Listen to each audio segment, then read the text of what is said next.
Indonesia merdeka! Sidang kedua BPU PKI ini saya nyatakan berakhir.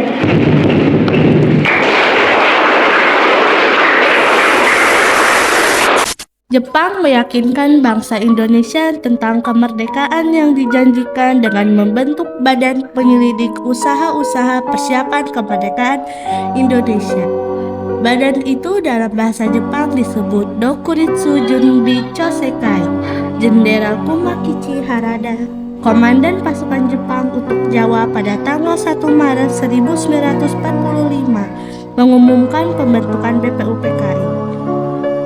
Pada tanggal 28 April 1945 diumumkan pengangkatan anggota BPU PKI. Upacara peresmiannya dilaksanakan di Gedung Chosangin di Pejambon, Jakarta, sekarang Gedung Departemen Luar Negeri. Ketua BPU PKI ditunjuk Jepang adalah Dr. Rajiman Uenyo Diningrat, wakilnya adalah Ichiban Ngase, dan sebagai sekretarisnya adalah RP Suroso. Jumlah anggota BPU PKI adalah 63 orang yang mewakili hampir seluruh wilayah Indonesia ditambah 7 orang tanpa hak suara.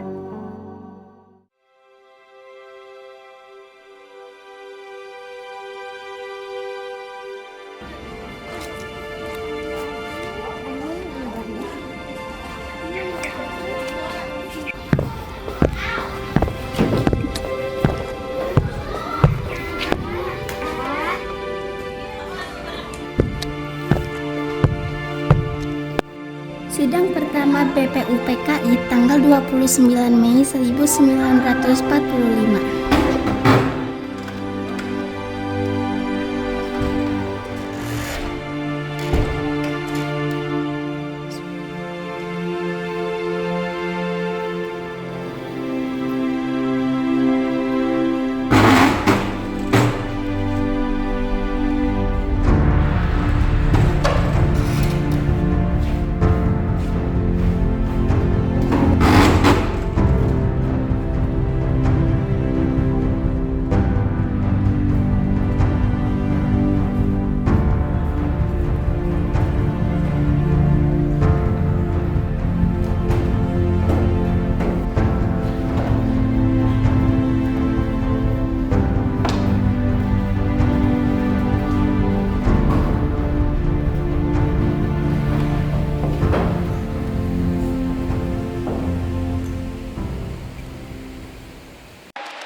Saudara-saudara, sekarang saatnya kita membentuk bangsa negara Indonesia supaya negara kita ini menjadi segenap kemerdekaannya.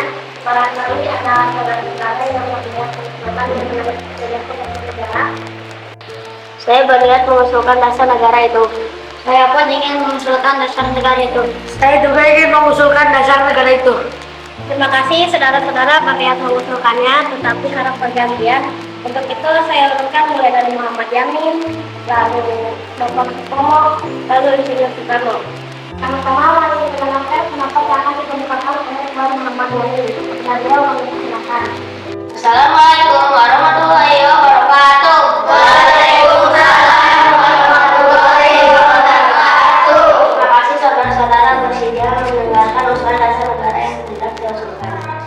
Usulan mengenai dasar yang hendak saya sampaikan adalah 1. Kebangsaan, 2. Kemanusiaan, 3. Kehidupanan, 4. kerakyatan, 5. Kesejahteraan rakyat.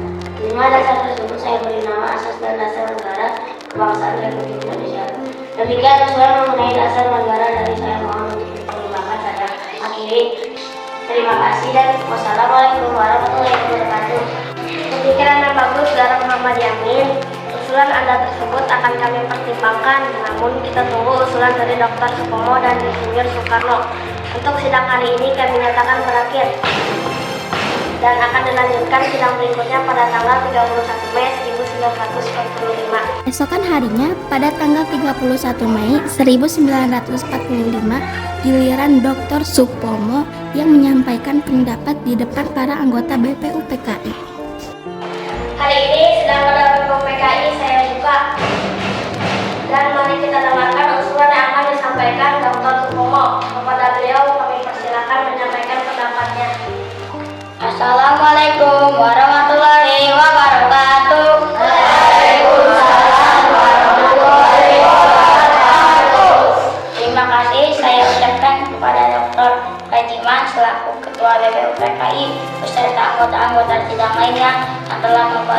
kesempatan pada saya untuk mengusulkan pendapat. Pemikiran yang akan saya sampaikan berupa penjelasan tentang masalah-masalah yang berhubungan dengan dasar negara Indonesia Merdeka, negara yang akan dibentuk menjadi negara federalistik berdasarkan dan hal-hal berikut ini. 1. Persatuan. 2. Kekeluargaan. 3. Keseimbangan lahir dan batin. 4. Musyawarah. 5. Keadilan rakyat. Demikian usul mengenai dasar negara dari saya, mohon untuk dijadikan pertimbangan. Terima kasih dan wassalamualaikum warahmatullahi wabarakatuh. Waalaikumsalam warahmatullahi wabarakatuh. Usulan yang sangat memotivasi. Kita tunggu usulan dasar negara berikutnya dari Insinyur Soekarno besok, dan usulan ini akan dipertimbangkan oleh anggota BPUPKI yang lainnya. Sidang BPUPKI pada hari ini saya nyatakan berakhir. Keesokan harinya, pada sidang kedua tanggal 1 Juni 1945, giliran Insinyur Soekarno menyampaikan pendapatnya.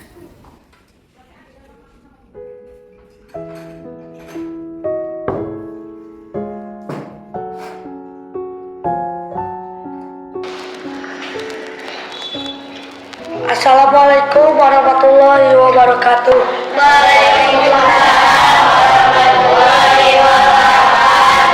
Hari ini saya akan mengemukakan pemikiran saya mengenai dasar negara.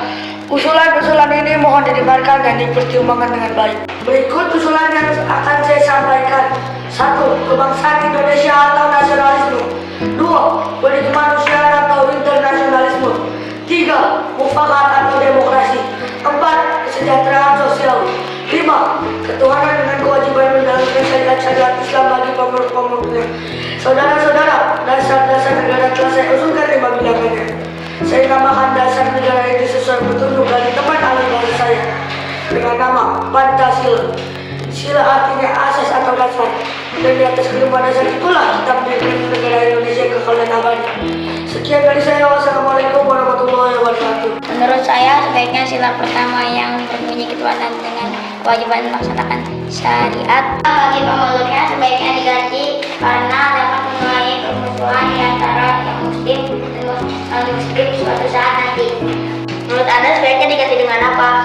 Menurut saya, sebaiknya diganti dengan ketuhanan yang Maha Esa karena Tuhan itu satu atau Esa jadi kalimat. Itu saya rasa dapat diterima oleh pihak muslim maupun non-muslim. Baiklah saudara-saudara, kita di sini bukan sekadar berdebat, tapi membangun fondasi sebuah negara, dasar negara yang kokoh, yang mampu menampung seluruh perbedaan kita. Bung Karno, saya setuju kita harus mencapai kesepakatan, tapi kesepakatan yang benar-benar mencerminkan aspirasi rakyat, bukan sekedar kompromi. Bung Hatta, saya masih khawatir dengan poin tentang kewajiban menjalankan syariat Islam. Takutnya malah menimbulkan perpecahan. Saudara-saudara, waktu terus berjalan, rakyat menunggu. Kita harus menemukan titik temu, bukan terus berdebat tanpa hasil. Baiklah, kita semua punya tujuan yang sama. Indonesia merdeka! Saya setuju. Terima kasih. Dengan ini semua anggota sudah sepakat dan sidang kedua BPUPKI ini saya nyatakan berakhir.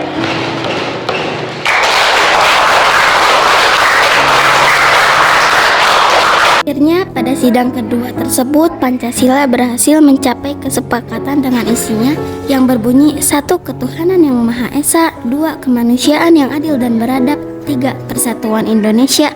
4. Kerakyatan yang dipimpin oleh hikmat kebijaksanaan dalam permusyawaratan perwakilan. 5. Keadilan sosial bagi seluruh rakyat Indonesia. Pancasila pun ditetapkan lahir pada tanggal 1 Juni 1945 dan sila-sila tersebut juga terdapat dalam pembukaan Undang-Undang Dasar 1945 alinea keempat. Hal ini membuktikan bahwa meskipun kita berbeda-beda tetapi tetap satu. Merdekalah Indonesia untuk selama-lamanya.